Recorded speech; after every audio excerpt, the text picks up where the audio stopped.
Thank you very much, Mick. Thank you very much, Matt. We'll go into our second Trend AI presentation in just a couple of seconds. But before we do, there is something I wanted to bring to your attention. I've had a few people come up today and stop me and point something out, loitering with intent around AusCert. As I mentioned in the opening this morning, I've been thrilled to be part of the AusCert community for almost 20 years now, and I feel I've developed a really tight connection with a lot of you and with the community itself. My background's more nerdy mathematics strictly than cyber, but there's a fair bit of overlap in the sort of general geekery that we'd like to get on here for a couple of days. Three people have taken it to the next level. Just come forward for a second, gentlemen here on stage. You might have seen these guys wandering around today, resplendent with their multicoloured hairstyles or lack of hair and the like, all wearing glasses, all wearing jeans, all looking pretty good, and resplendent in a T-shirt. Come out here in the middle where people can have a look at you there. Yeah.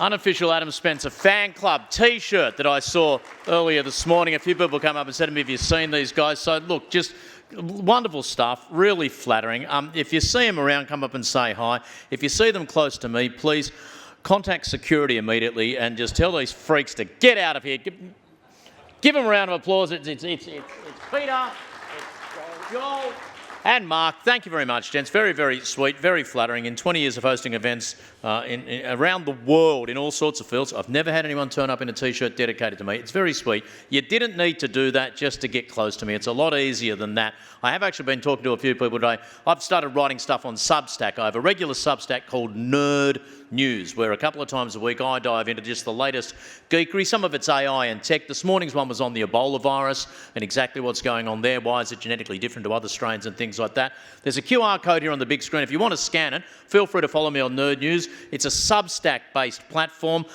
You don't have to pay for it. You can do the free. Feel free to pay if you want. Subscribe to the free Substack. If some of you have a policy of, I don't scan QR codes, understand entirely, the Substack address is just there below that. Take a photo of that and subscribe at another stage if you want. But if you like to generally get your geek on a couple of times a week, feel free to follow me on Substack there. Maths, puzzles, general geekery, and what's going down in the nerdy world. Our second presentation to wrap us up for the rest of today, again presented by Trend AI. We're going to dive into the honest debrief on what it takes to evolve security in the AI era. Andrew Philp is going to get us started and then convene a panel discussion once he's done. Give him a big round of applause. Andrew from Trend AI, all yours. Thank you, Adam. And thank you to all of you. You've managed to stay at the conference until the very end of the day. We've got the last half an hour with you. It's always my goal to make sure that the time that I spend with you is very productive. So to do that, I'm going to be joined by two experts, Ben and Scott, in a little bit, but I just want to kind of frame that first. And I want to start with just a little bit of a statement, I suppose. And that statement is that, security has always had to evolve. I mean, everybody in this room knows that. Every time we have new threats that come out, every time that we have something that changes in that space, we always have to evolve. But where we find ourselves right now is really in one of those moments, but as Mick alluded to, it's one of those moments that's just accelerated like we've never seen before. So my goal as I take you through this last bit is just to share a little bit of the case, what we see is changing in that space, and then just a little bit of a framework, a little bit of a recipe for how we can build out security strategies and security platforms that can make sure that we keep speed with that, and then just understand and practice what does that mean when we bring our customers on the stage. So as Mick explained, the big thing that we have is that AI collapses that distance between intent and impact. And I know that we all know that in our own use. We know that, I've got a colleague that builds apps using AI, and the idea to the time that it's actually deployed is really, really quick. And when we see that from a threat perspective, something happens and the impact, that is shrunken significantly. So it is a slightly different world, but mainly we're just accelerating things that have always happened before. And I think one of the biggest reasons behind that is that models act a whole lot quicker than humans can reason in that space. And you just think, when you kind of put something into an LLM and the amount of sometimes garble that gets spat out really quickly, when you multiply that and look at that in autonomous systems, these impacts happen before sometimes that we can get in the way in that space. And the big change that has is that it means that we're in a situation where instead of having these mistakes being able to take time to fix that or going through a whole change process where we can correct it, it means that they happen and they scale instantly. And I think one of the things that we've really been used to is a linear risk scale. Something sort of starts off small and it slowly builds up in this sort of direction. But risk now cascades. So instead of trying to deal with a bigger problem in one space, it's like dropping a massive rock into the middle of a calm pond. I mean, those ripples are going to go in all directions and land on all shores. And it becomes something that we have to deal with in all of those different spaces, a very different world to what we were in. And I think I just wanted to really put out there, though, that we might be in a slightly different world, but those fundamentals, those assumptions that we made, the way that we built out security, that hasn't, it's not fundamentally wrong. It's just that the ground underneath that starts to change, and it means that we need to be able to adapt into that sort of space. And I guess those key fundamentals, those tenets that we have in that space, things like classification, network segmentation, vulnerability management, all of these things are actually really, really important. It's just that the cost of getting those things wrong has obviously increased exponentially, and the need to be able to do that in a faster and more dynamic way has never been more important than it has now. And I think that what we find ourselves in this situation is that we're finally kind of facing this reality that we can't just try and get more truth out of the data. We can't just throw a whole lot of data at different things. There's just too much data out there. There was a report that I saw at a presentation that said it was talking about tokenization of data and token usage for AI. And the expectation in that space was that, I think it was in 2025, the amount of tokens was all of the books ever written in history. And in 2026, the amount of tokens was going to be something like, 10 or 20 times the amount of text that's ever been written in history. I mean, the scale of data just can't be kept up in that space. So we can't just go and throw another tool or throw another solution at something and expect that we're going to get the confidence gain in that space. It very much is going beyond quantity and really looking at quality. The quality of data, how can that be automated, what's the context around that, and how can that actually mean something for that organisation. And the other big thing that I see, and I get the privilege of talking to lots of boards and executives around this region, is there's a real gap in governance cycles. We have very static governance, and we have a very dynamic threat posture and innovation cycle that happens. I was at an event last week. It was run by the Australian Institute of Company Directors. It was a tech governance forum. And one of the big points that was made was if you look at your own audit and risk committee and look at the number of times that they meet each year and the amount of time that they have in their agendas, that hasn't changed for probably 5 or 10 years. But yet the amount of innovation and risk and the different things that have been monitored in that space has changed really, really significantly. If we don't change and get away from these audit cycles, we're not going to be able to embrace that innovation that is going to be so good for our organisations. So what are we seeing as the way that organisations are trying to battle this? Again, looking at some research, 65% of organisations believe they have too many security tools. We heard about that this morning as well. So throwing tools at a problem is definitely the way that has been approached in that space. Depending on which research you listen to, the average number of tools is something like 45 for an organisation. It's significant. The other thing that we're very interestingly seeing is that the predictions for resources required in tech and cyber is going up. And those resources can't necessarily be found, and they can't necessarily be afforded. So those two approaches is not something that's going to meet this change that's happening in that space. So what do we need to do? What is the way that we need to pivot in that space so that we can actually scale and take advantage? And there's a couple of key things that we believe are really important in that space. And the first thing is, as we look at security, our platforms, the way that we do this needs to be built and not stitched together. Because when we have it stitched, we have fragmentation. And when we have fragmentation, then that gets amplified when we put things like automations and AI behind that. And again, being able to have a unified approach as opposed to siloed. What we're seeing at the moment is, copying data from one AI agent to another one, or one assistant to another one, or trying to bring all of this together with some sort of automation means that the picture, it's like a bit like, a whisper game. It doesn't look like it does at the very end.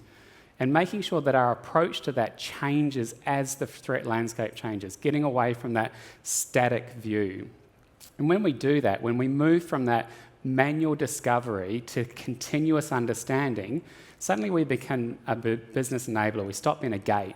And what I mean by that is, rather than just saying we can't do this because it's risky, we're actually starting to assess that. Just like Matt spoke about before, we can actually see, well, we've got this capacity to be able to do this here. We know that we can do that. We can take that risk. We can actually work with the business, with the organisation to drive that forward. So what are some of the ways that work in that space? Matt alluded to a few of those before. But if we can get data and we can get it enriched at the first place, if we can start to use AI to map out that data, then we can start to understand that in a more real-time basis. And one of the great moves that we've seen from a security perspective is that those agents that, different types of agents have been used in different spaces, but those agents are really good at those autonomous tasks and predictable tasks that Mick was speaking about. So where we can get agents to actually start to understand and map out schemas of data, we can get agents that will go out and start looking for threats, or that, for that matter, can start to look at risk in the context of your business. When we do that, suddenly we can actually turn around from saying, we're looking at last week's risk report or last month's vulnerability scan, and we can actually say, these are the things that we need to do right now. This is where our score sits. This is the guidance that we're getting to say, these are the key things that we need to do to optimise that environment to be able to really support what the organisation's doing in that space. One of the other big shifts that we're seeing is actually proving what is a risk in your business, in your context, in your organisation, is really, really important as well. There's been a lot of noise about this with the Mythos press that's been out recently, but being able to understand what can be an impact to your business becomes really, really important, to test that reality before it happens. Where we see that changing is that future can't be point-in-time penetration tests. It can't be something that's going and looking at real data. There's too much impact in that space. So what we've got to start to be able to do is use synthetic data to be able to do simulations where we can, but use duplicated data, so digital twins, to be able to do that testing of your real data, your real environment, to understand what you need to be focusing on. If you think of the exponential scale that we're seeing, the only way that we're going to be able to keep up with that is a completely different approach that really automates and highlights, these are the things that you should be concerned about, because we've simulated that. We understand that that's happening, and we know that that's something that can affect you. So therefore, that's that prioritisation piece. We spoke earlier in the panel just about the importance of having human in the loop in some of these different types of processes. And I think being able to have human in the loop that's working with those agents, again, becomes really important, because often there will be a need to correct what AI might overrepresent.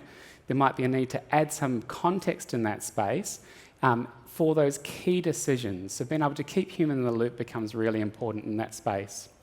So ultimately, when we bring that together, we end up moving our security from that defence to enablement. And I think that the thing that really excites me about that is a couple of key things. One, we are being pushed down from exec to be able to enable AI, to be able to get that transformation. So when we do that, we can actually help to do that in a really safe way. We can actually help to be that enabler. But ultimately what it means is that we can have confidence to replace fear. I've been in cyber my entire life, and we've sort of been slowly moving away from this fear-based approach and being able to really go in and actually talk about the confidence that we have in what we're building in that space is really, really exciting. So we see a couple of kind of key pillars in that to make that work. And the first one of those pillars is visibility. The only way that we're going to be successful in this space is to start by understanding everything that exists in that environment, all of those potentially shadow AI agents, any particular surfaces or cloud accounts that might be there. Once we have that, we can start to make those policy decisions, just like Matt and Feroz Care did. We can start to say, based on our appetite, this is what we want to allow. This is the sort of thing that we want to allow. This is how we're going to move forward based on our appetite. From policy, we can move through to understanding. So we can start to understand a model of our environment and really be able to look at what that looks like. And then we can prove those risks that happen. We can prove the things that we need to focus on. It's evidence-based. And lastly, we want to be able to act in confidence. And there's two kind of key areas in that space. One is that we want to automate those mundane tasks and take that benefit from an AI perspective, but we also want to be able to see guidance as to where we need to go from a strategy perspective and where we need to optimise. when we build those things together, it means that we can take those opportunities that we see and we can drive forward with that innovation and do that in a safe way. So just before I invite Scott and Ben up onto the stage, this can be a very overwhelming area, so just simplify that. What if you just think of one thing that you can do? Think of one area one decision that you can make that would reduce fragmentation in your environment. Think of one workflow that you can implement that's going to buy back some of your team's time to focus on strategy. And maybe just have one honest look at where that visibility is lacking that you may need to correct in that space. So that's the framework, and it's really exciting now to be able to invite to the stage Scott and Ben from MARTA. So please join me in welcoming them.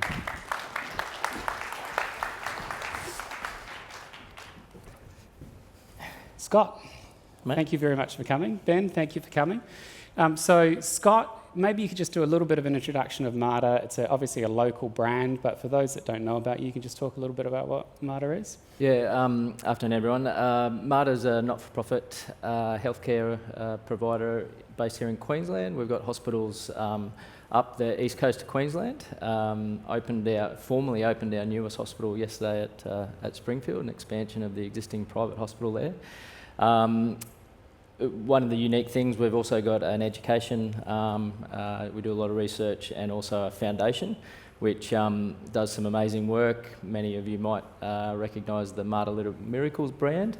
Our mothers and maternity services are probably our flagship, where 1 in 5 Queensland babies are MARTA babies, which is something we're very proud of. Ben's a MARTA baby, and we joked that we gave him time off to do his schooling, and then as soon as he finished, he joined the IT department in a desktop support role and has been there ever since. So yeah. Fantastic. If you do the maths in the room, there's a fair lot of MARTA babies in the room then as well, probably. So hopefully you're doing your job well and that you bring that brand up. So I wanted to start, I mean, you've got a unique position. You obviously, at the moment, you're acting as a Chief Digital Officer, but for a long time you've also been doing Ben's role in cyber security.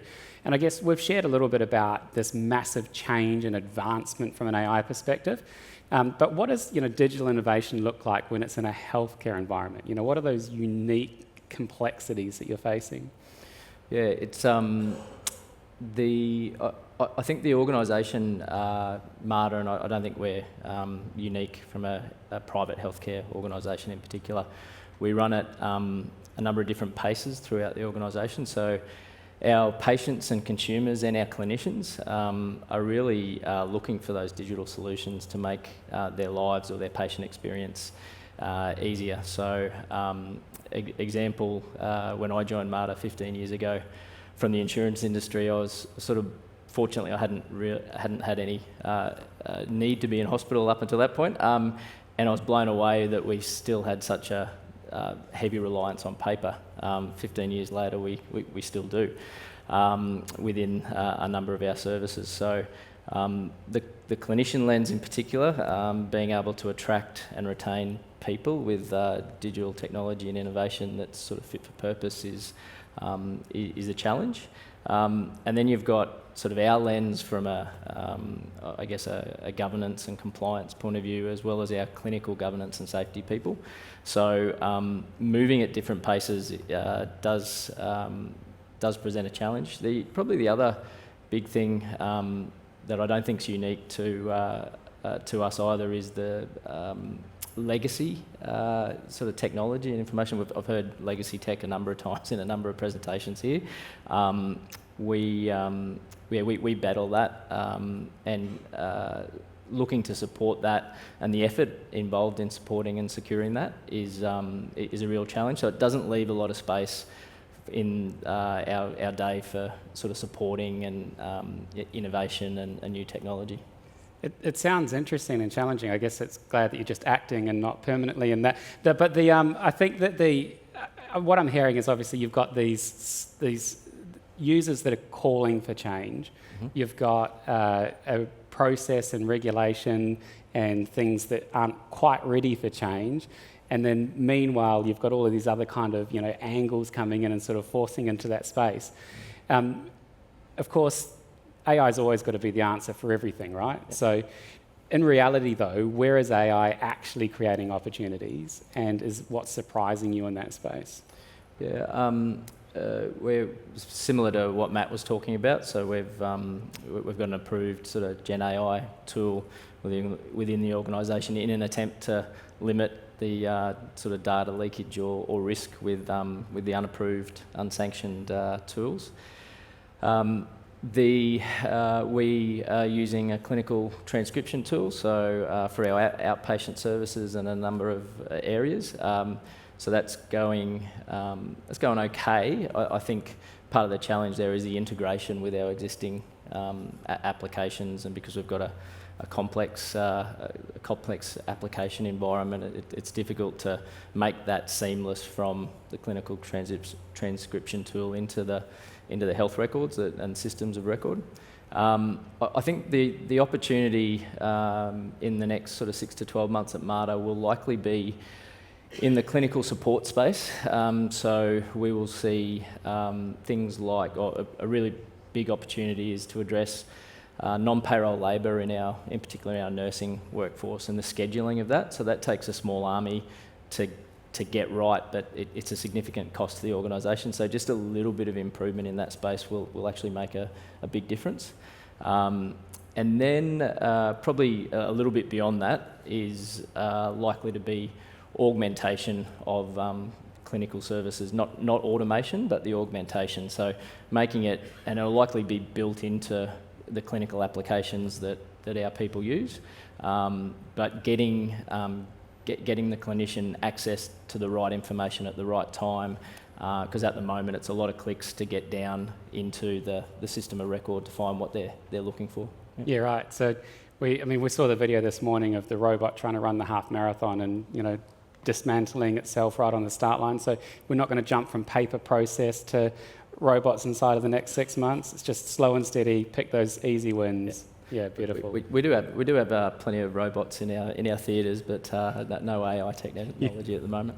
And you'll get your turn in a minute to Ben to talk about it from a security perspective. But lastly for you, Scott, we're talking about how long things would take to change, and I guess when we think about speed, there's different gears. You've got your users that want this massive speed, and you've got, the safety side. So how are you balancing that speed and not kind of killing your security or trust? Yeah, the speed's an interesting one, and Mick spoke a bit about it in his presentation as well. We're trying to pump the brakes a little bit, or a lot actually, to sort of manage the demand for sort of AI services and solutions. The speed is actually the trick at the moment is identifying the people that are interested in it. They may have actually gone out and done a little bit of experimentation, rightly or wrongly, and then engaging them on the approved sort of programs and initiatives. It may not be solving their problem, but bringing them along the journey, tapping into the people that are actually passionate about it. It's a little bit like the cyber champions from an awareness point of view, finding those people that are interested and engaged, and making sure that we're aligned to the MARTA strategy and the digital strategy. It's an awesome approach. I think that AI literacies come up a lot during the day. You could expand that to innovation literacy, right? But yeah, we've got our own task force internally at Trend AI as well that really focuses on that. And I think there's a great opportunity to grow in that space. So you've been acting in this role for a little while, Ben, trying to sort of keep up with that change in that space. And I think it's going to be really interesting for us to see that dynamic between innovation and security. But what does security look like for you when you've got an organisation? You might not be changing so quickly from an AI perspective, but you've got this massive expansion. You've got all the challenges of tech debt that Scott was talking about. Yeah, good afternoon, everyone. So for us, what does it look like? Our priorities largely remain the same.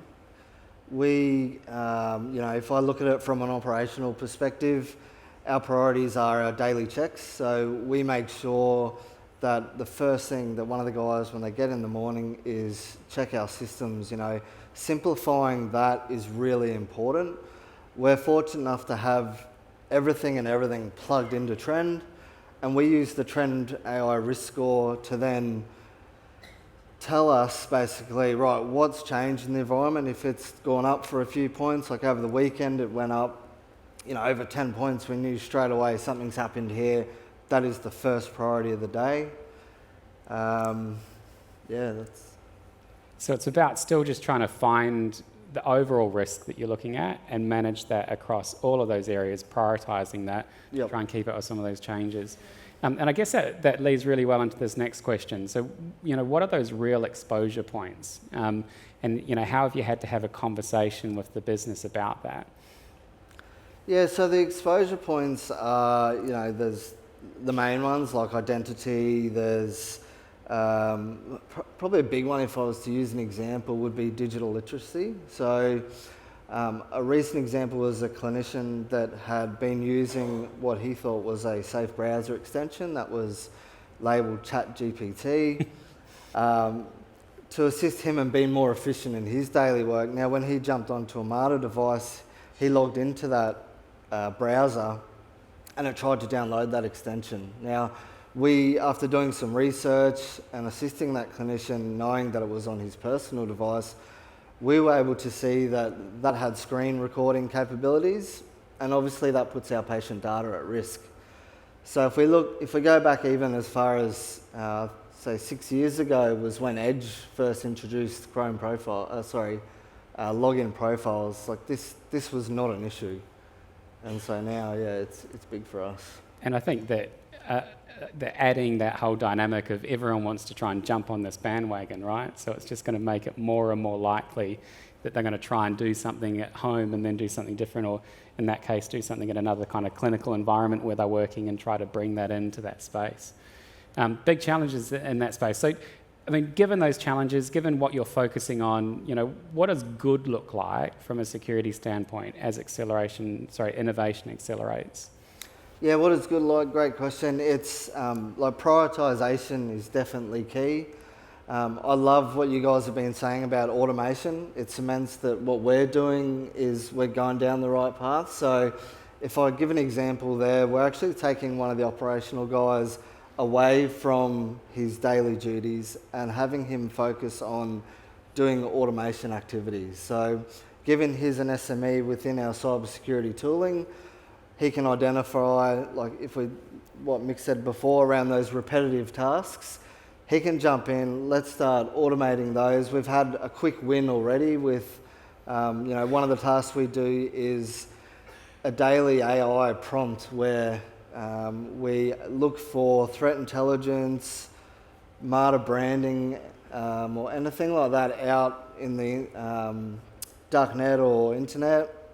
And what we've been able to do is create a daily automated email. The team gets it every day, 7 a.m. It provides us an executive summary and a really nice templated email of everything that we've requested from that prompt. It's, simple things like that where it used to be someone doing the prompting and whatnot, it can save us up to 4 hours a week. That's awesome. So you're investing a little bit now, so trying to move that person, I guess, and getting some benefits from being able to run on that platform so that you're buying yourself some capacity to help in that innovation space as you're driving through that, which I think is just a fantastic way to work together. Now, we're really lucky to have both of the roles on stage together. We were going to get the sumo suits so that they could fight each other, but Scott's obviously got a really great background in what it means to be security. But I think a lot of people in the audience here would benefit from understanding those different roles and how do you get a good balance? How do you have a good relationship or partnership between someone that wants to drive innovation and someone that wants to drive security? So I don't know who wants to grab this question first. I'll make a captain's call, and I'm really keen to hear what Ben says, so throw to Ben first. Yeah, thanks. So I'm very fortunate. Between Scott and I, we've got 35 years experience within MARTA. Scott actually started our cybersecurity function at the MARTA. So from me, I can take anything to Scott. We've got a great working relationship. We've got, banter. We can challenge each other's ideas. And I think having a good relationship like that ensures we're always going to have the best outcome. Yeah, I just can't get the sumo, so he'd smash me. I think the trust, goes without saying. I think Ben's background, I made light of it, but he has been at the coalface from an IT point of view. Many on-call weekends, dealing with clinicians that are, and nurses in particular, that are at their wits' end because something's not working. And so he's sort of seen the business side of it. So having someone who not only is thinking from the cyber risk or the data risk or the technology component, but putting it into business language has been really invaluable. So yeah, Ben's background there. Having, I think, options rather than the sky's falling down or we've got to take action on this, recommendations and coming up with options and weaving in the business impact to that is pretty invaluable. That's awesome. So I guess not everyone's going to be as lucky to have the background in the relationship, but obviously the key thing's being trust, giving options, trying to build that trust. That same conference that I was at last week, a very experienced person that's run a lot of big tech companies in Australia was talking about the role of a CEO, and his whole thing was the main role of a CEO is alignment. And you hear that just in this conversation as well, as how do you find those things to have alignment on, to understand what the mission of the organisation is, what it needs to achieve, to agree on that, and then you can help to agree those combinations. And I think certainly all the work that you're doing, Ben, in the space of understanding that risk means that gives you alignment to help to drive those innovations as well. So I think we're right on time. Please join me in thanking Scott and Ben for joining us today. And that's me for now. I'll hand back to Adam. Thank you, everyone.